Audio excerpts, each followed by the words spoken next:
we cannot support this bill to the House. I'll call the Honourable Ron Mark. Thank you, Madam Speaker. Well, it gives me great pleasure to rise on behalf of New Zealand First to indicate to the House that we will not be supporting this bill. And, Madam Speaker, to give some reasons and some rationale behind it, let me take a moment to traverse a little bit of firearms legislative history so that we have a better understanding of what this is about and why New Zealand First objects to it. Madam Speaker, when I first came to this House in 1996, there was a Firearms Amendment Bill number 2 on the floor. That sought to impose, through various mechanisms, under the guise of keeping New Zealanders safer and protecting them from gangs, to actually restrict the rights of legitimate firearms owners who are fit and proper people who had been investigated by the police and deemed by the police to be fit and proper people. Many of these people were international shooters who represented this nation honourably and with distinction. In the period between, and that bill was finally trashed by the Select Committee after a lot of hard work by New Zealand First, supported, and I will give credit to the then ACT MP Stephen Franks. 2005, around that period, we had the Firearms Amendment Bill number 3 brought up by the then Labor government, and working with Simon Powell from National, we managed, New Zealand First, to keep that bill off the floor of this House for 3 years. Why? Because the bill was rubbish. But after all of the rhetoric over 2005 and 2008, when National came into government, what did they do? They passed it. And still to this day, legitimate firearms owners are crying foul as to the impact that it had on them. Was National interested? No. Totally disinterested. 2008, National comes into power, passed it. 2008 to 2017, the police under National were allowed to exercise unprecedented judgment of their own right on regulations associated with all manner of things pertaining to firearms licensing, storage, importation. Many of these changes, implemented carte blanche by the police, were once again decried by the legitimate firearms community as being as a foul. Yes, as I said. Interesting history. Point of order.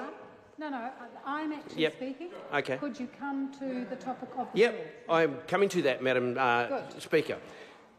The point is that we have had successive pieces of legislation, and this bill reflects the same misguided nonsense, where the Speaker proposing the bill proclaims to be doing so to protect the public at large, but when one delves into the bill, one sees first this has unintended consequences on legitimate firearms owners. And I'll give you an example, Madam Speaker. So this bill makes it an offence by Uncle Ron, who takes into his charge a nephew who has been involved with a gang in a city, because the whānau decide that they're going to send the nephew to live with Uncle Ron, who's going to take him out deer stalking, pig hunting, teach him the firearms, get him into mountain climbing, get him into tramping, to turn his life around. But because this bill makes it an offence for Uncle Ron to allow the young man to hold a .303 and shoot a deer, Uncle Ron won't do it. And we have many good, ironically, Mr Mitchell, good programs championed by the former government in that space that actually sought to decriminalise and get young men out of that lifestyle of crime and into doing something productive, something constructive, adjusting their way in which they see life and adjusting their respect for firearms law, and eventually getting them licensed firearms owners. And this bill seeks to make a criminal out of those instructors, many of whom are ex-police, Mr Mitchell, ex-police and ex-military, who have every reason and every qualification to be involved with these young people. But oh no. So these people are beyond redemption. This bill, Mr Mitchell, does not attack the most dangerous.